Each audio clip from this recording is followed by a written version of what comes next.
नदी पार होगे और जो बीच में स्लिप कर गए वो नहीं पार हो पाए, लेकिन गुरुद्रोही नहीं बने। गुरुद्रोही जो बनेगा उसको भगवान साथ नहीं देगा। वैसे तो गुरु से विमुख होगे तो भी हानि घनी होगी, और गुरुद्रोही को तो परमात्मा कहते हैं असंग जन्म तक फिर मनुष्य जीवन ही नहीं मिलेगा। अब गुरु विमुखा, गुरु जी से विमुख जो होगे, विमुख का अर्थ होता है साधना को छोड़कर, और तो साधना कर नहीं सकता आदमी जो इस ज्ञान को समझ लेगा।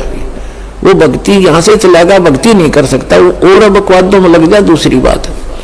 इससे क्या होता है कि कुछ दिनों में आपको इतना सुख देगा ये परमात्मा, आप पुराने दुखों को भी भूल जाओगे। और जब ज्यादा सुख हो जाता है तो आदमी भगवान से विमुख अवश्य होता है।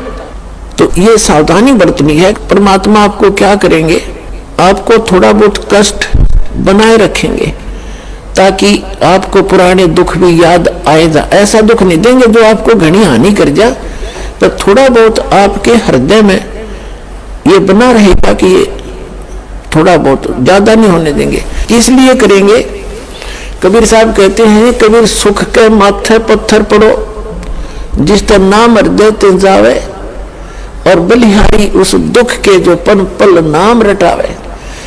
परमात्मा ने कहा भगवान इसे सुख का आग लगे जो आप तो दूर करे, और ऐसा दुख हमें दिए रखना मेरे दाता जिससे आपकी याद बनी रहे। इतना कष्ट आपको अवश्य देगा। ये एक परमात्मा का फार्मूला है, नहीं तो आप भूल जाओगे भगवान को। ये आपके लिए वरदान बना रहेगा, ये सत्कर मानना। किसी भी प्रकार का देवो से सारे शरीर में थोड़ा बहुत रखे ठूठा, बाकी हानि नहीं होने देगा, आपकी भक्ति सुचारू करवाओगा। और जो गुरु जी से विमुख हो जाते हैं, नाम छोड़ जाते हैं, अब जैसे आप नाम से जुड़े हुए हैं, कोई गलती भी करोगे आपने ऐसा झटका देगा परमात्मा, आप कांप जाओगे, दोबारा उस गलती को करो नहीं, गिर आकर माफी मांगोगे, दोबारा उपदेश लोगे, कनेक्शन जुड़वाओगे। और जो क्या करते हैं, जैसे 2-3 बार नाम खंड कर दिया और फिर जानबूझ के भी कर, मजबूरी में हो जा, अज्ञानता से हो जाता है, उसका विकल्प है दोबारा दीक्षा ले लीजिए, आपका कनेक्शन कट गया, दोबारा जुड़वा लीजिए, अपना अक्षमय याचना करें 100 बार। और जानबूझ कर गलती करोगे फिर आप विमुख होगे भगवान से। आप बेशक गुरुद्रोही नहीं हुए तो धीरे धीरे क्या होगा, आपका कनेक्शन कट गया। कनेक्शन कटने से उससे पहले जो आपने भक्ति साधना की भगवान की, ये सत साधना जो आपको दे रहे, इससे आपके बहुत गने भक्ति पुण्य इकट्ठे हो गए और आपने नाम भी त्याग दिया, यहां आना भी बंद कर दिया, और घर पे भी आप रहने लगे। कभी मंत्र करोगे, कुछ दिन तो करोगे लगातार, लेकिन फिर काल नहीं करने देगा और बकवादों में बढ़ जाओगे, और फिर भी आप सुखी होगे। क्यों होगे सुखी? क्योंकि आपने जितनी बैटरी चार्ज कर ली 1 वर्ष 2 वर्ष 4 वर्ष यहां रह करके इस सत भक्ति से, तो वो तो आपके साथ है। लेकिन भविष्य में आपका चार्जर ठीक नहीं रहा तो एक दिन वो पिछले पुण्य समाप्त होंगे और कैर फिर शुरू होंगे। अब जैसे कई भक्त अब तो खैर नहीं जाएंगे, तो ज्ञान हो गया, बुद्धिमान हो गए। शुरू में हमारे साथ बड़ी समस्याएं रही। कोई शुरू में आए, उनको इतना सुख दिया, 1-2 वर्ष रहे, फिर छोड़ छाट गए। कोई लोक लाज में आकर, कोई वैसे बकवादों में। तो वो क्या कहा करते कि हमने नाम भी छोड़ दिया, हम तो फिर भी सुखी हैं, क्या रखा है उसमें। अब उनकी ऐसी ब्रांड मैटी हो रही है दुर्गति, अब दोबारा आने लग रहे हो, वह पूंजी खत्म होगी। तो कहने का भाव ये है, जैसे वो ये कहते हैं कि हमें कोई दुख नहीं अब, और तुम भक्ति कर रहे हो तो भी तो आप महसूस करोगे कि इसने नाम भी छोड़ दिया, और यूं कह मुझे कोई दुख नहीं, सारे ठाठ से दिखे इसका। और आप फिर भी ये कहते हो कि मुझे थोड़ी बहुत कोई शरीर में गड़बड़ सी है या कोई और छोटी मोटी लॉस, और वो छोटा मोटा जो लॉस होगा पुण्यात्मा लाखों का हजारों में टालेगा भगवान आपका, आपने वो भी गणा दिखेगा फिर बिना ज्ञान के। तो उसके लिए एक प्रमाण है, जैसे कोई बच्चा विद्यालय में पढ़ रहा है और वो ठीक से पढ़ाई करके नहीं आता है तो अध्यापक उसको खुरकाता है, धमकाता है, एक आधा थप्पड़ भी लगा देता है, और उसको उसके भविष्य को उज्जवल बनाने के लिए, उसको ठीक लाइन पर रखने के लिए। और एक बच्चा विद्यालय त्याग गया और वो सारा दिन गधा पर बारी लेता फिर, घूमता फिर, गधों की सवारी कर रहा है, कभी वृक्षों पर चढ़ रहा है, बनी में घूम रहा है। वो बच्चा क्या कहता है कि अब मुझे अध्यापक कुछ नहीं कहता, देखो मैं तो ठाठ से अपना मन मर्जी कर रहा हूं। तो वो उस टीचर के क्राइटेरिया से बाहर हो गया, वो उसका नाम कट गया, वो अपने कर्म फोड़ रहा है।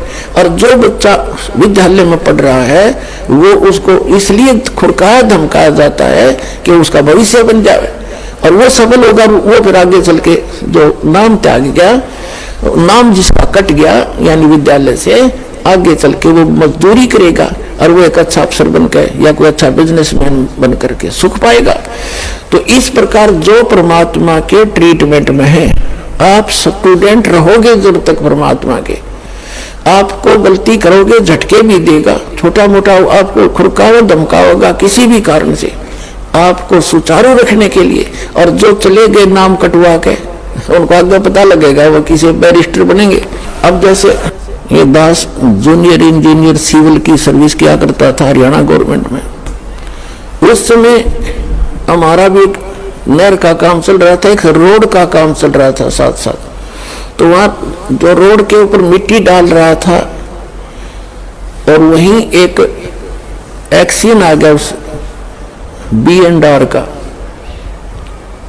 वो आप वहां देख कर सारा उनके काम को चेक करके चला गया। उसके जाने के बाद वो व्यक्ति जो वहां मजदूरी कर रहा था वो कह रहा है कि ये मेरा सहपाठी था एक्सीडेंट, ये मेरा क्लास फेलो था 8वीं तक, मैं पढ़ा नहीं, ये इंजीनियरिंग कर गया। अब देखो मैंने अपने कर्म फोड़ दिए, मेरे बच्चे तो यहाँ मिट्टी में लेटे हुए हैं वृक्ष के नीचे और ये आज गाड़ी में घूम रहा है।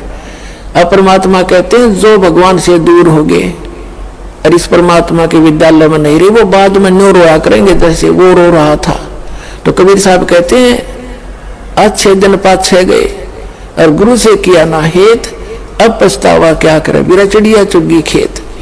तो पुणात्मा इसलिए अपने सतर्क रहना है, सावधानी बरतनी है। अब जो परमात्मा से ये तो विमुख हो गया, जैसे किसी ने सारनाम भी प्राप्त कर लिया, सतनाम तक प्राप्त कर लिया, क्या होगा? और वो विमुख हो गया। एक तो गुरुद्रोही होता है, एक गुरु से विमुख हो जाना। तो परमात्मा कहते हैं, गरीबदास जी ने कहा कि गुरुद्रोही की पैड़ पे जय पगावे वीर और 84 निश्चय पड़े सतगुरु कहे कबीर। जो गुरुद्रोही हो गए उसकी पैड़ पे पैड़ यानी उसके कदम, उसके पैर के चिन्ह पर अगर आपका कदम रखा गया, कहते तो भी 84 लाख योनियों में जाओगे। वो गुरुद्रोही जो हो जाता है। गुरुद्रोही कौन होता है? जो गुरु जी की निंदा करता है और इस नाम को त्याग जाता है, कोरी बकवाद गढ़ता है, झूठ बोलता है, नरे आरोप लगाता है, वो गुरुद्रोही हो गया। और उसकी पैड़ पे पैर रखना, कहते 84 निश्चय पड़े नो सतगुरु कहे कबीर। गरीबदास जी ने अपनी इस अमृतवाणी के साथ अपने परमात्मा कबीर जी की छाप साथ सहयोग लिया है कि ये भी ऐसा ही कहते हैं। अब पेड़ पे पैर रखना ये नहीं है कि गुरुद्रोही जा रहा है, आप वहां पीछे पीछे जा रहे हो तो उससे वो नहीं कि उसके कदम पर कदम नहीं रखना। अगर जैसे घर का कोई सदस्य हो जाए गुरुद्रोही, गुरु जी के बारे में जो वो बकवास करता है या भगवान के बारे में, उसकी हाँ में हाँ नहीं मिलावे, उसकी बात को हृदय से भी नहीं मानना कि सच्ची कह रही है, उसने सोचे बकवास करता है और करता रहेगा। उसके कहे अनुसार अपने हृदय में जरा भी कमजोरी नहीं आने दे, तो साथ रहकर भी वो उसने कदम पे कदम नहीं मिलाया, उसकी पैड़ पे पैड़ नहीं रखी। गुरुद्रोही की पैड़ पर जय पगावे वीर, 84 निश्चय पड़े नो सतगुरु कहे कबीर। ये इस तरह पैड़ होता है, इन्होंने किसी कदम पर कदम रखा, उस सद चिंतित हो जाओ तुम, ऐसा नहीं।